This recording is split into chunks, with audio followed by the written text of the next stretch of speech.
Hello guys, welcome back to my channel. So guys, आज मैं आपके लिए लेके आया हूँ एक्स्ट्राऑर्डिनरी यू के 27th एपिसोड के एक्सप्लेनेशन। अगर आपने इससे पहले के एपिसोड नहीं देखे तो आप उन्हें हमारे चैनल पे जाके देख सकते हैं और साथ ही में मैं उन वीडियो का लिंक नीचे डिस्क्रिप्शन में भी दे दूंगा, तो आप उन्हें भी चेकआउट कर सकते हैं। और मैं आपको रैंडम सीन हटाकर मेन स्टोरी के हिसाब से एक्सप्लेन करूंगा।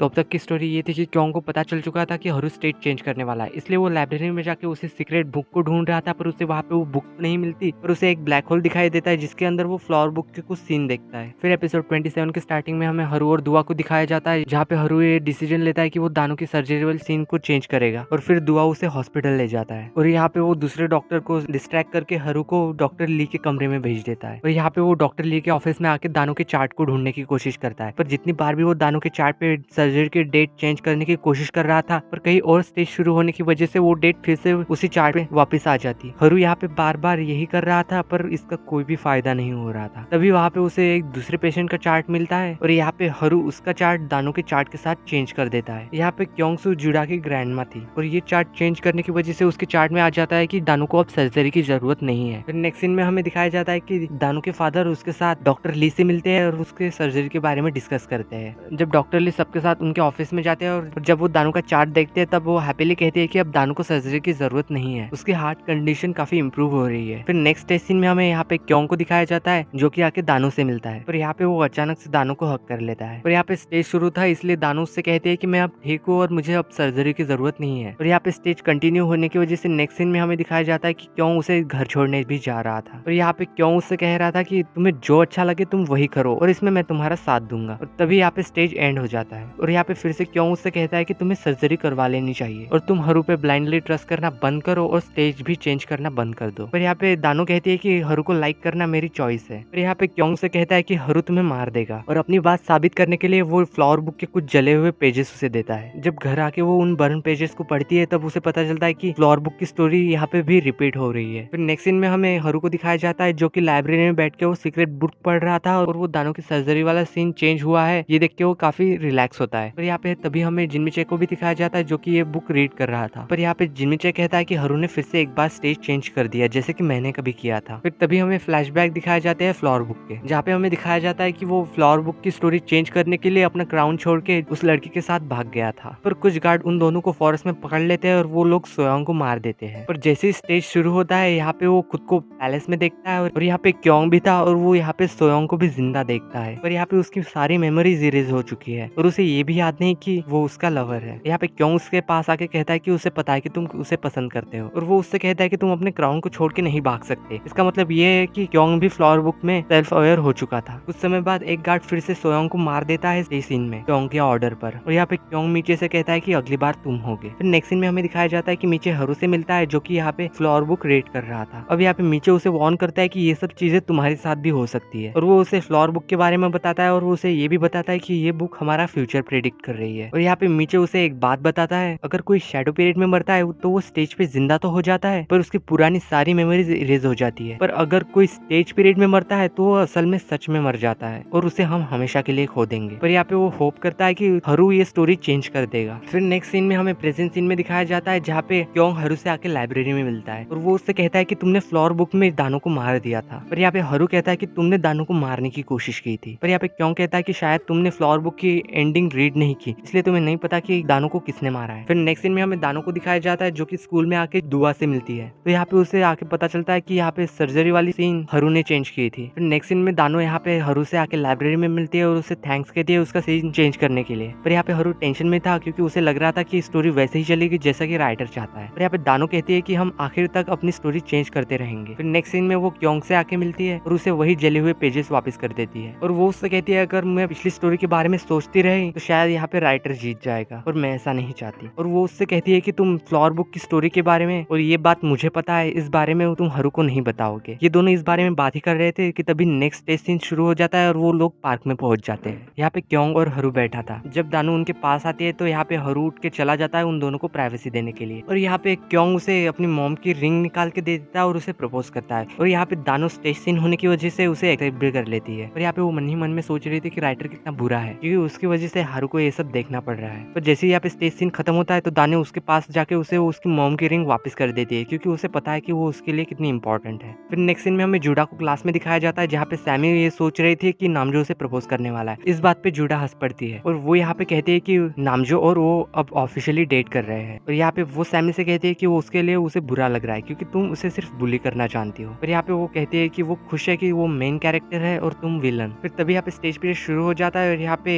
नामजो क्लास में आके अनाउंस करता है कि वो और जूडा अब ऑफिशियली डेट कर रहे हैं। अगर किसी ने भी उसे परेशान करने की कोशिश की तो इसका मतलब ये होगा कि वो मुझे चैलेंज कर रहा है। और यहाँ पे सैमी जैसे ही जूडा से कुछ कहने जाती है, पर यहाँ पे जूडा उससे रोक के कहती है कि तुमने सुना नहीं नामजो ने क्या कहा कि अगर कोई मुझे बुली करेगा इसका मतलब ये है कि वो नामजो को चैलेंज करेगा। क्या तुम उसे चैलेंज करना चाहती हो? फिर यहाँ पे जूडा नामजो को क्लासरूम के बाहर ले जाती है और जैसे यहाँ पे उनकी स्टेज एंड होती है तो वो उससे गुस्से में कहती है कि मैं बुली इसलिए होती है क्योंकि तुम्हारी फीलिंग मेरे लिए बहुत ही ज्यादा ऑब्वियस है। फिर यहाँ पे नामजो कहता है कि मैं तुम्हें बुली नहीं होने दूंगा क्योंकि मैं तुम्हें पसंद करता हूँ और मैं तुम्हारे लिए कुछ भी कर सकता हूँ। और यहाँ पे जूडा कहती है कि मैं तुम्हारी हेल्प से थक चुकी हूँ और ये सब कह के वो वहां से चली जाती है। फिर नेक्स्ट सीन में हमें नामजो और जूडा को फिर से दिखाया जाता है और यहाँ पे नामजो जूडा को वही शूज वापस दे रहा था जो कि उसने उसे बर्थडे पार्टी में दिए थे। तभी उसे हॉस्पिटल से कॉल आता है कि उसकी ग्रैंडमा की तबीयत और ज्यादा बिगड़ चुकी है और उनकी सर्जरी होने वाली है। पर यहाँ पे नामजो उसे रोक के कहता है कि वो उसकी ग्रैंडमा के लिए प्रे करेगा। पर यहाँ पे जूडा कहती है कि क्या तुम मेरी लाइफ कोई भी प्रॉब्लम सॉल्व कर सकते हो? पर यहाँ पे नामजो फिर से कहता है कि वो उसे लाइक करता है और वो उसके लिए कुछ भी कर सकता है। फिर नेक्स्ट सीन में यहाँ पे हमें हरू और दानू को दिखाया जाता है, जहाँ पे दानू अपनी बकेट लिस्ट चेक कर रही थी। पर यहाँ पे वो देखती है कि हरू काफी अपसेट है। यहाँ पे दानू उससे कहती है कि तुम इस बात से अपसेट हो ना, क्योंकि